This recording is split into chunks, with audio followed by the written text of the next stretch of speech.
राधे राधे, जय माता दी। आज हम उन सब के लिए एक कहानी लेके आए हैं, स्टोरी लेके आए हैं जिनको भगवान से बहुत शिकायत रहती है। भगवान वही करते हैं जो सबके लिए अच्छा हो, सही हो। भगवान वो कभी नहीं करते हैं जो गलत हो, क्योंकि भगवान हमारी माँ है, तो माँ कभी वो नहीं करना चाहती है जो बच्चों के लिए गलत हो। बच्चे हमेशा गलती करने के लिए तैयार रहते हैं, लेकिन माँ सही रास्ता दिखाती है। तो आज इस कहानी से हमें बहुत कुछ सीखने को मिलेगा। ध्यान से सुने और कमेंट्स ज़रूर करें। एक बंदा था जो आके भगवान से लड़ने लग गए। कहने लगा कि आप अपनी मर्ज़ी से सब कुछ देते हो सबको, ऐसा क्यों? जो आता है उसको उस हिसाब से क्यों नहीं देते हो? भगवान बोले, नहीं ऐसा तो नहीं है, जिसको जहाँ जिस चीज़ की ज़रूरत है हम वही देते हैं। मांगने वाले तो जो हमारे दर पे आते हैं वो सभी मांगने के लिए ही आते हैं, लेकिन सबको हम सब कुछ नहीं दे सकते। बोले कि नहीं, ऐसा मैं नहीं मानता हूँ। आप वही देते हो जो आपका दिल करता है, मांगने वाले के हिसाब से नहीं देते हो। तो बोले एक दिन के लिए आप मेरी जगह पे आके बैठ जाओ, फिर देखो कि क्या होता है। बोले ये कौन सी बड़ी बात है, मैं तो करने के लिए तैयार हूँ। तो बोले ठीक है, लेकिन उसमें एक शर्त है। बोले वो शर्त क्या है? बोले वो शर्त ये है कि तुम्हें कुछ नहीं बोलना है, सिर्फ सुनना है।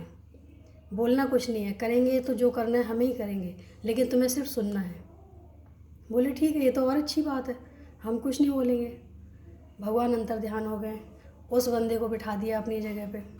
सबसे पहले एक भक्त आया, उसने 50,000 रुपये चढ़ाए बटुए से निकाल के और बोला, हे भगवान, जो भी मुझे मिलेगा उसका आधा हिस्सा मैं आपको दूंगा। इतना बोल के सर झुका के वहाँ से चला गया और वो गलती से बटुआ भूल गया अपना।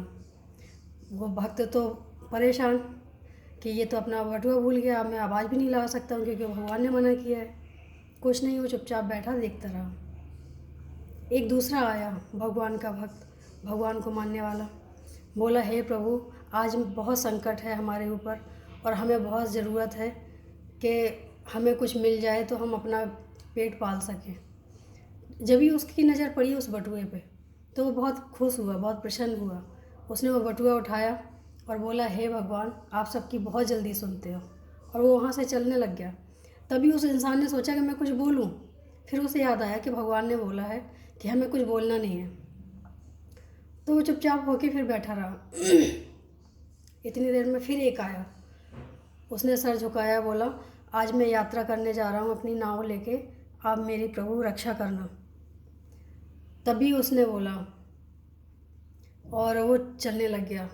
जैसे ही वो चलने लग गया, पीछे से वो आया जिसका बटुआ खो गया था। उसे लगा कि वो बटुआ उसने लिया है, तो उसने पकड़ा उसे और पुलिस के हवाले करने के लिए जाने लग गया। पुलिस बुलाई, उसने पुलिस के हवाले किया। तो पुलिस जब आई तो उस बंदे से रहा नहीं गया, वो मंदिर से बाहर आया।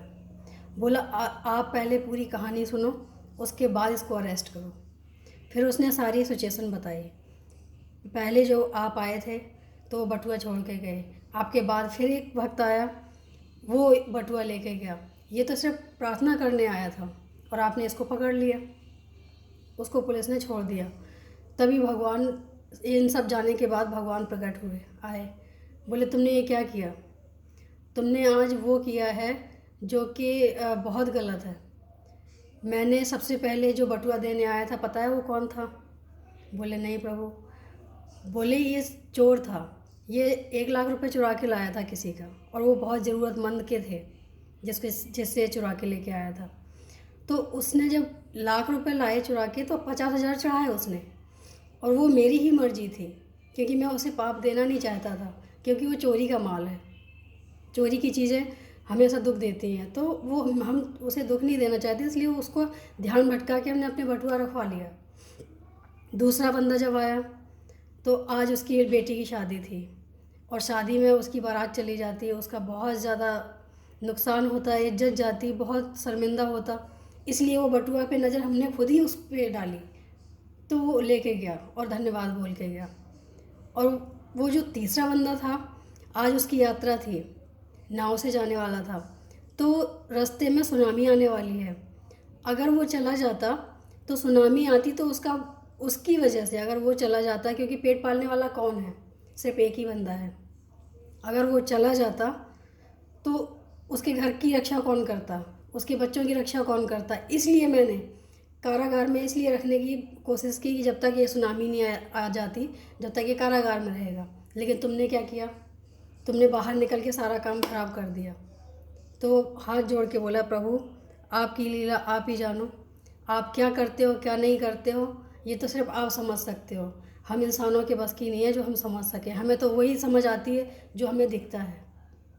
तो ऐसा ज़रूरी नहीं है कि जो दिखे वही सही हो, कभी कभी वो सही होता है जो हमें दिखता ही नहीं है। और भगवान सबके साथ होते हैं, हमेशा होते हैं। अगर आप सही रास्ते पे हो तो भगवान का साथ कभी भी अधूरा नहीं है, आपके साथ ही है। मांगने की भी ज़रूरत नहीं है, बस आप सच्चाई के रास्ते पे चलो। आप सच्चाई के रास्ते पे हो, भगवान आपके ही साथ है। ऐसा विश्वास होना ज़रूरी है, और विश्वास करके आगे बढ़ें, और जो भी है अपने जिम्मेदारियों को निभाते रहें। यही आज के लिए सबसे बड़ी बात है। अगर इस चीज़ को आप समझ गए तो कभी भगवान को दोष नहीं दोगे, कभी कर्म को दोष नहीं दोगे, क्योंकि कर्म भी हमारे जो हमें दुख मिलते हैं वो कर्मों के हिसाब से ही होते हैं। अगर हमने कर्म अच्छे किए हैं तो दुख देने का मतलब ही नहीं है। अगर कर्म अच्छे नहीं हैं तो दुख मिलेगा ही मिलेगा, कहीं ना कहीं, कैसे ना कैसे वो सिचुएशन बन जाती है। चाहे अच्छा कर्म करेंगे तो अच्छी बन जाएगी, गलत करेंगे तो गलत बन जाएगी। तो अपने ऊपर ज़्यादा ध्यान दें, यही हमारा निवेदन है और यही विनती है।